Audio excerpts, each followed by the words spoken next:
വി.എൻ. വാസവനായി പാട്ടുപാടി വോട്ട് അഭ്യർത്ഥിച്ച പ്രശസ്ത ഗായിക റിമി ടോമി ഏറ്റുമാനൂരിലായിരുന്നു. തെരഞ്ഞെടുപ്പ് പ്രചരണത്തിന്റെ ഭാഗമായുള്ള റിമി ടോമിയുടെ ഗാനമേള ഏത് പ്രതിസന്ധി ഘട്ടത്തിലും ജനങ്ങൾക്കൊപ്പം നിൽക്കുന്ന നേതാവാണ് കോട്ടയത്തിന്റെ സ്വന്തം വാസവൻ ചേട്ടനെന്ന് റിമി ടോമി പറഞ്ഞു. ഏറ്റുമാനൂർ മണ്ഡലത്തിന്റെ തെരഞ്ഞെടുപ്പ് പ്രചരണത്തിന് ആവേശം പകരുന്നതായിരുന്നു റിമി ടോമിയുടെ ഗാനസന്ധ്യ.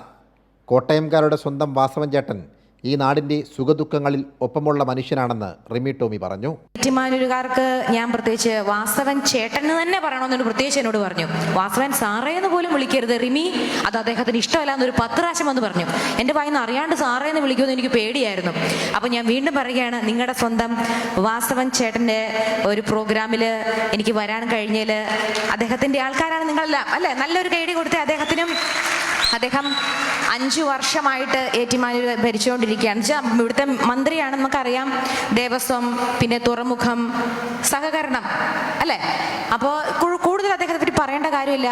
മമ്മൂട്ടി വി.എൻ. വാസവനെ കുറിച്ച് മുമ്പ് പറഞ്ഞ അനുഭവവും റിമി ടോമി ഓർത്തെടുത്തു. എൻ്റെ മനസ്സിൽ ഞാൻ കേട്ടൊരു കാര്യം, മമ്മൂക്ക പറഞ്ഞൊരു കാര്യം, അത് നിങ്ങൾക്ക് എല്ലാവർക്കും അറിയാം. എവിടെ എന്ത് അപകടം ആക്സിഡൻറ്റിന് ആദ്യം വാസവൻ ചേട്ടൻ അവിടെ ഉണ്ടാകും.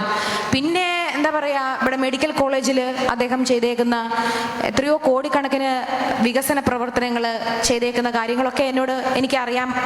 പിന്നെ അതിലുപരി നമ്മുടെ പ്രളയവും കോവിഡും ഒക്കെ വന്ന സമയത്ത് അഭയ ചാരിറ്റബിൾ ട്രസ്റ്റ് അദ്ദേഹം നടത്തി. ഇവിടെ ഏകദേശം 3000 പേർക്ക് ഭക്ഷണം ഒരു ദിവസം, പഴയിടം അല്ലെ, അങ്ങനെയൊക്കെ സ്ഥലത്തുനിന്ന് കൊണ്ടുവന്ന് അതൊക്കെ ചെയ്യുക എന്ന് പറഞ്ഞാൽ അതൊക്കെ കൊണ്ടാണ് അദ്ദേഹത്തിനോടുള്ള ജനങ്ങൾക്ക് ഇത്ര സ്നേഹം കൂടാനുള്ള കാരണമായിട്ട് എനിക്ക് തോന്നിയത്. ഈ പ്രോഗ്രാം ഭാഗമായി വൈക്കം വിജയലക്ഷ്മി ആലപിച്ച വി.എൻ. വാസവന്റെ പ്രചരണ ഗാനത്തിന്റെ CD പ്രകാശനവും റിമി ടോമി നിർവഹിച്ചു. സനോജ് സുരേന്ദ്രൻ, കൈരളി ന്യൂസ്, കോട്ടയം.